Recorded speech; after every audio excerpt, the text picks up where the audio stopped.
Hello everyone and welcome back to the Great Book of Grudges. My name is Nathan and we're back with some more Cathay information. We've already looked over the trailer and gone through a deep dive over it, but Creative Assembly have also released a blog and I wanted to dedicate a whole video to it as it's also going to be rather lengthy. The blog itself is an introduction to Grand Cathay, so we're going to read over it and then discuss any implications that it may have. We've also got some in-game screenshots too, so that's going to be rather special. So let's not waste any more time and jump right in, because there's so much to discuss. We've got a basic lore introduction with what is Grand Cathay, so let's just jump into that. Grand Cathay is the largest nation in the Warhammer world, far beyond the mountains to the east, past the lands of the dwarfs, the snowfields of Kislev, and even beyond the Ogre kingdoms lies this incredibly ancient and powerful land. Overseen by the Celestial Dragon Emperor and his wife the Moon Empress and ruled by their children. It is a mysterious land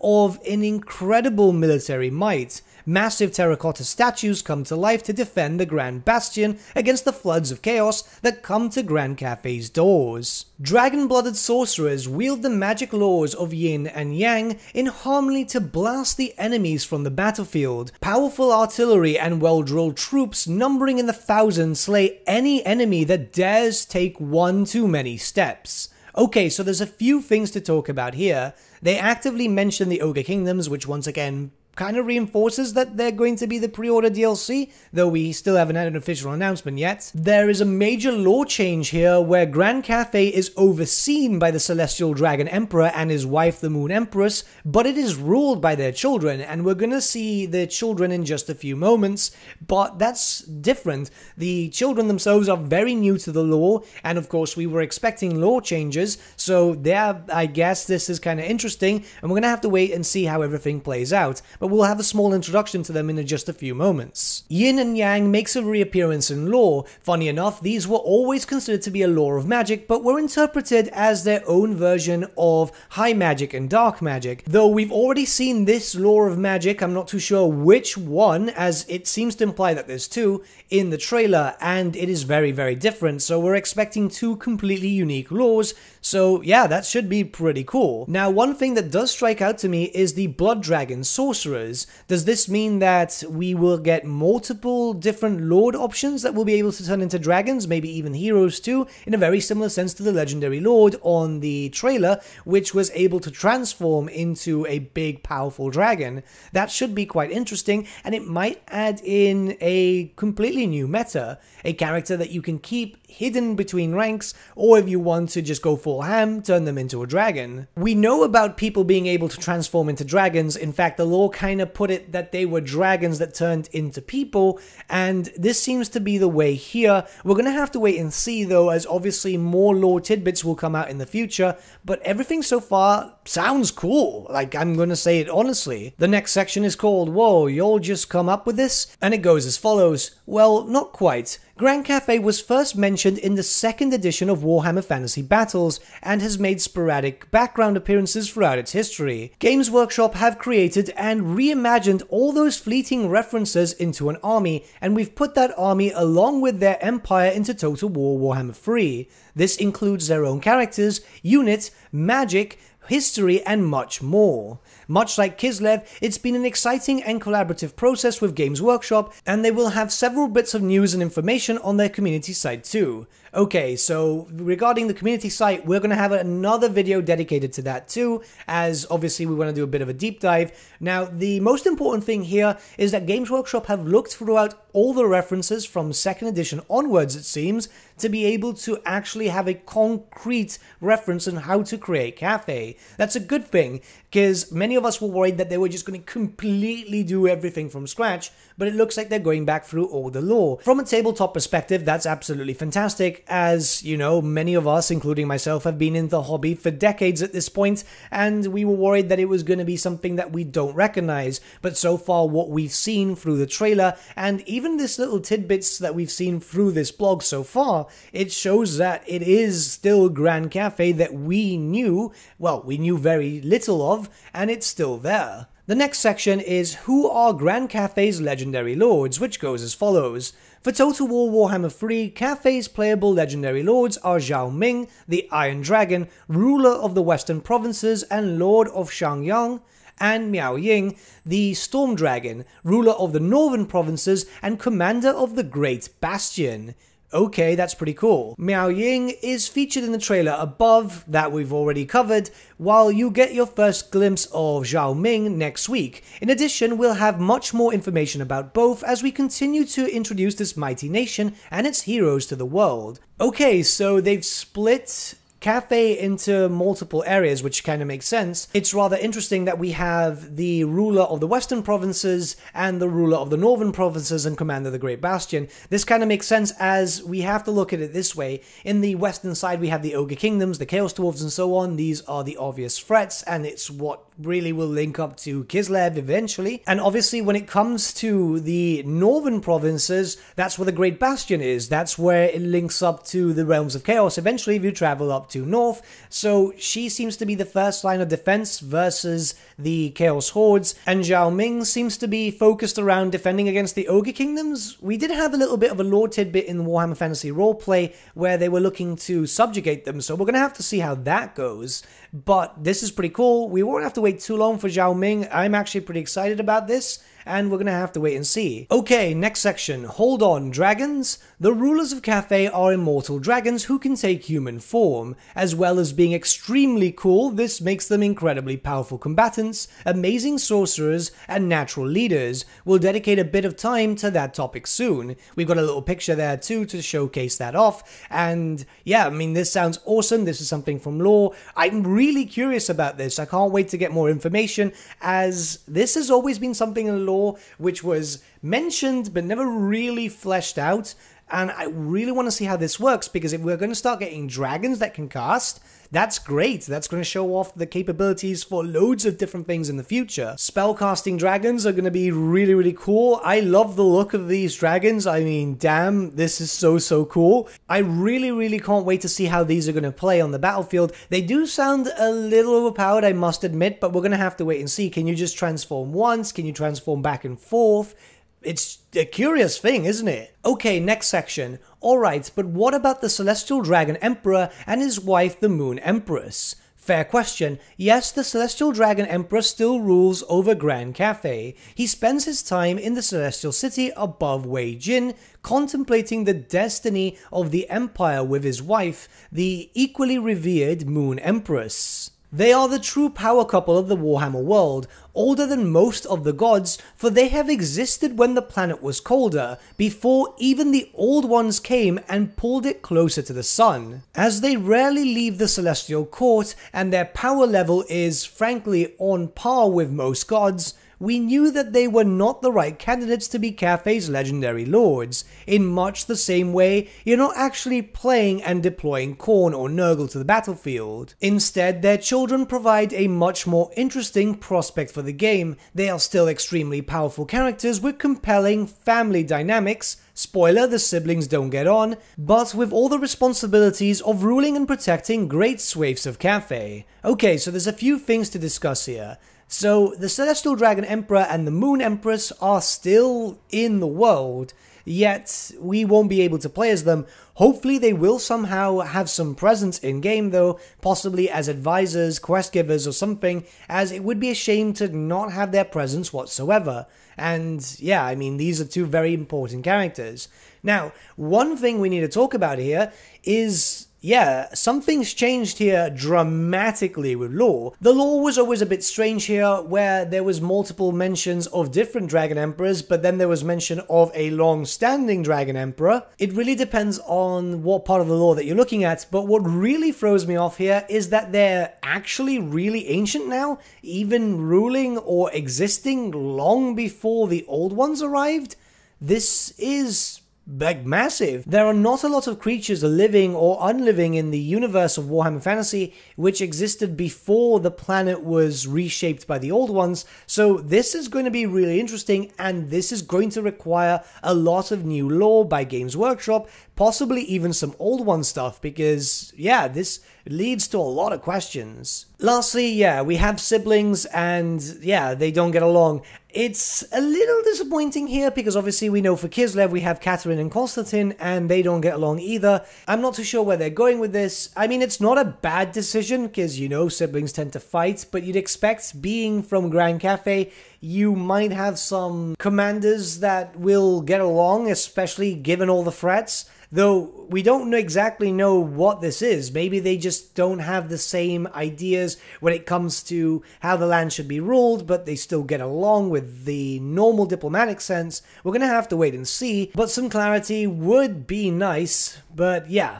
Next section, how does Grand Cathay play? As an empire, a people, and on the battlefield, Grand Cathay is about harmony. They are a defensively focused army, long-standing against the tides of darkness that crash against their great bastion over and over again across the centuries. Ranged and melee units receive buffs when in close proximity, their power boosted as the yin and yang that runs through every inhabitant of the Empire works in concert. This gives them incredible range firepower and a stalwart, hardy front line. They are slow moving and easy to flank, but their flying machines, alchemists, and dragon sorcerers do much to make the army a formidable one. On the campaign map, Grand Cathay must use the incredible wealth of the Ivory Road to fund their war effort and defense of the Great Bastion, the invincible walled fortress that borders the Chaos Waste to their north. Defending it and launching assaults from it is a key part of their campaign and will make or break the fate of mortals. Naturally, we'll have more information, a roster reveal, unit spotlights, and much more in the coming weeks. Okay, so let's talk about a few things here. So Harmony's focus here, which was kind of expected, this whole yin and yang thing. I wonder how this is going to work on keeping range close to your melee. They'll buff each other, which is cool, and we don't know exactly what these buffs will do, but range units usually are best served in the back. Now, a slow-moving army that can get flanked is going to be interesting, and a defensive line of play is expected from what we've seen so far.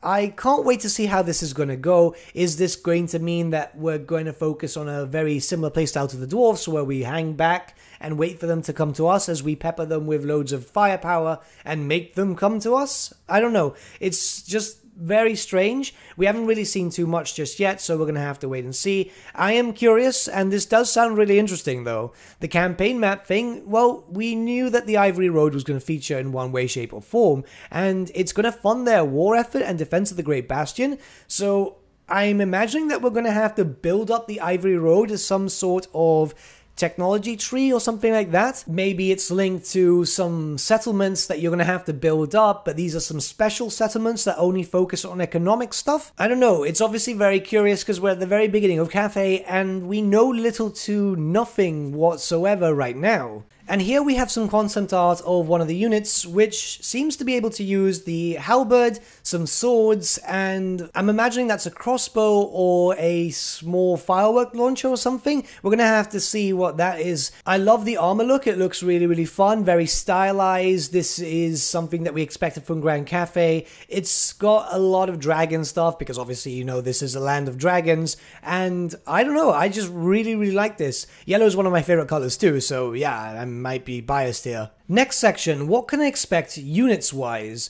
Melee infantry mostly wield spears and halberds, all the better to protect their ranged troops that form the most powerful force Grand Cathay has to offer. They also favor spellcasters, with alchemists and astromancers having equal levels of power on the battlefield. They employ a number of flying units and can call upon the power of terracotta sentinels if the situation warrants it. To back up their elite crossbowmen, artillery pieces and war machines bring destruction to the battlefield. Grand Cathay is also one of the most populous nations in the Old World, formed as it is from hundreds of tribes that gathered under the Celestial Dragon Emperor in its years gone by. Thus, it has legions to call upon when needed, with the less trained forming a fragile but effective front line, wielding weapons and riding horses as required. Though they are cheaper troops, their power level can far outstrip their cost when used in proper harmony. Of course, there are still many surprises to be found in this ancient land, and we'll have the full roster reveal over the course of the next couple of weeks.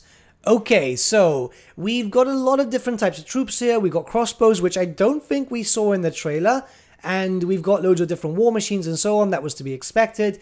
Spellcasters, alchemists, and astromancers. Well, we've seen yin and yang, I'm imagining, unless that's one law, but it's been said that it's two. So does that mean that we're going to have loads of different heroes too? Unless alchemists will be a unit type or astromancers will be a unit type. So far, Khorne and Kislev didn't have that many different hero options, so I'm not sure if Cathay is just going to have a lot. It's very strange at the moment. We're going to have to wait and see, but does that mean that they're going to have more? It's very unlikely because obviously we are expecting other DLC in the future, possibly the Monkey King, but I don't know. Right now it's very, very out there. We still don't have a lot of information. We do know that they're going to have a lot of different types of units, some fragile units too. This was kind of expected.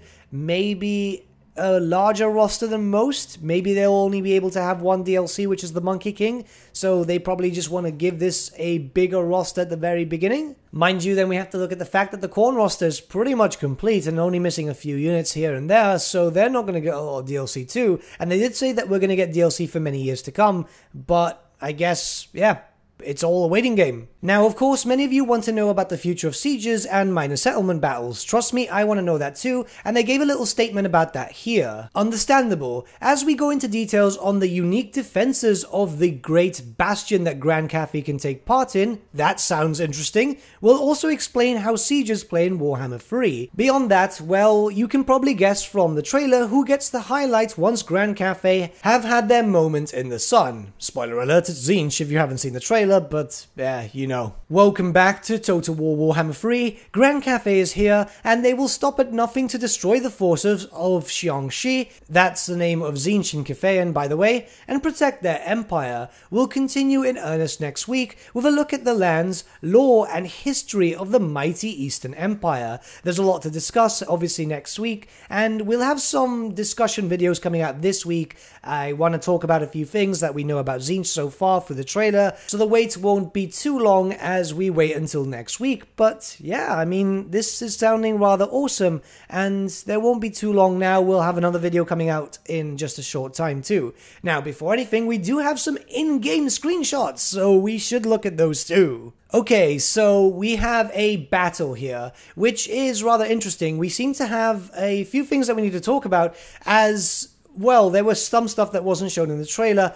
So, for example, we do have over here what looks to be Cathayan Jezzails, which was kind of expected, and, I mean, they look cool. The damage there is going to be quite interesting. We have to wait and see how that works. There's this green orb of a mount being pulled by a number of horses. I'm assuming that this is the alchemist stuff that they were talking about, so that should be kind of cool. I'm really curious to see what exactly this actually does. It looks fairly interesting, and possibly a debuffer slash buffer thing or a mount option. It must be something like that. I don't know if this is going to be a war machine. All I know is it looks freaking cool and I want to use one. Now, okay, so frontline Cathayan infantry, we can see some swordsmen, so we expected that. We do see what I imagine to be an exalted flamer of Tzeentch firing directly into the enemy lines. That's next to the big terracotta warrior, which is stomping on something. Actually, if we look at the stomping one, if we just zoom in, which the quality isn't too great, that looks to be a Tzeentchian sorcerer, possibly a magister.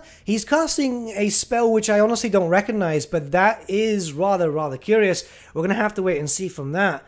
I wonder what this is. It could just be the Magister, a defensive spell, most likely, something in the line of a ward spell. And something we do need to take a note of is the fact that the Chaos Spawn here look quite big. They look like single entities, though it could just be the same thing with the issue of the Khorne roster, where we were expecting the Gore Beast to be their own unit, but it's just the chariots didn't show up. That could literally be it. Though this battle does look very impressive, I hope that this is like some battle trailer that we'll see in the future, because I don't know, everything looks cool. Now, when we go to the Kirin, this is something, I think it's a Kirin. I mean, it looks like a Kirin, but it has wings. It could just be a restylized thing. We can expect that. They look pretty cool, though, like with the dragon scales and so on, which makes me think it's a Kirin. Everything just looks super awesome. I love the aesthetic of Grand Cathay, I really do. And this seems to be outside of a settlement, or maybe just a battle like just outside, so you get the aesthetic. Very similar to that of how Troy does it. I really hope that's the case, because if that is the case, it's going to be really good. That would mean that this is a standard battle and not a siege battle. I don't know. Like, I've literally been told nothing about this, and I'm looking at this in awe. Next is a shot of what I'm imagining it to be in-game. I really hope this is in-game, as the visual is absolutely stunning. This looks like scenery pieces for a battle map. I mean, it does, doesn't it? Though we can see some flying units passing around, it could just be like a cinematic shot. It's really hard to tell. This gives me major Free Kingdoms and Troy vibes. As you guys might not know, but Free Kingdoms and Troy actually has really, really good looking maps. Like, much better than that of the Warhammer series so far. And if they've got any map makers from Troy or Free Kingdoms working on this, they're going to look absolutely stunning. I mean, wow, look at this. It's incredible. It's something which I always imagined when I always had this whole Cathay headcanon. So, damn, this is really impressive. Next we have a dragon, and I'm assuming that this is Zhao Ming's dragon form, as there are a lot of parallels with his actual human form from what we've seen in the art, and it looks absolutely awesome. I'm really hoping, as we can see flame being shot, that this means that flame attacks will be counted as ammunition rather than just a bounce spell, because it looks like it, doesn't it? It looks just so much better, and this is definitely in-game. It looks super, super cool, and he's just blowing some Tzeentchian Furies right out of the sky, setting them on fire. The model itself looks absolutely fantastic. I mean, he is cool. I kind of like this look more than the more Storm Dragon. I don't know. Like, they both look cool, don't get me wrong, and we're going to look at it in just a second, but I don't know, there's something just really cool about him. I really like the design. And next we have another in-battle screenshot, and this looks really, really cool. This is the legendary Lord Miao Ming in her dragon form, and okay, now I'm conflicted. I like the other one, but I also like this one. I mean, this is a really cool pose. Whoever took this screenshot must have been working really hard to get something this good looking, because damn. Now, this is just really impressive. We can see units of Tzeentch coming into fight. We can see some Chosen of Tzeentch. Yeah, those are definitely Chosen of Tzeentch, and they've got their own headdresses too, so that's cool. It's not going to just be a Chaos Warrior colored in blue, so they're going to have something to make them look different. We can see a lot of different things. I mean, this is just really, really cool, and damn, I just can't wait to see what else comes out of this. I'm excited. We do have one more video to go through, and yeah, this has been a long day. I'm assuming that you guys are quite hyped up. I'm really excited about Cathay. Like I said very early on, I was honestly skeptical, but this looks really, really, really good. Those screenshots look amazing, and it's looking promising. Well, we're going to have to wait and see, but let me know what you guys think in the comments below, and let's start a bit of a discussion. But with that, my friends, we've come to the end of our video. Thank you so much for watching. If you did enjoy the video, might I suggest giving the video a like, or even subscribing to the channel, as it really does help us out. In the description section below are various links to different social media platforms, such as Facebook, Instagram, and Discord. Also in the description section is an affiliate link with Element Games, where you could buy loads of hobby-based products, not just Warhammer, for 10 to 25% off. Making a purchase using that link and also our special code, which is also in the description, supports the channel at no extra cost to you, which we think is rather cool. A big thank you to our patrons. Your support means the world to us. It's amazing that people want to help a small channel like us grow and get to a higher level of content. A big thank you to Gibraltar LUSC, Ryan Bertsche, Andrew Prince, and Okro for subscribing to us at our Fane level. You guys are super cool. And a big thank you to Edward Yule, VS Vasan, Aaron Whitman, and Shaggy for subscribing to us at our King level. Honestly, we can't thank you all enough. And lastly, a big thank you to all of you for liking, sharing, and commenting on these videos. Honestly, it's because of you guys that the channel's been growing at such a great pace lately, so we can't thank you all enough. But with that, my friends, thank you so much for watching once again, and we shall see you all again very, very soon. Have a good day.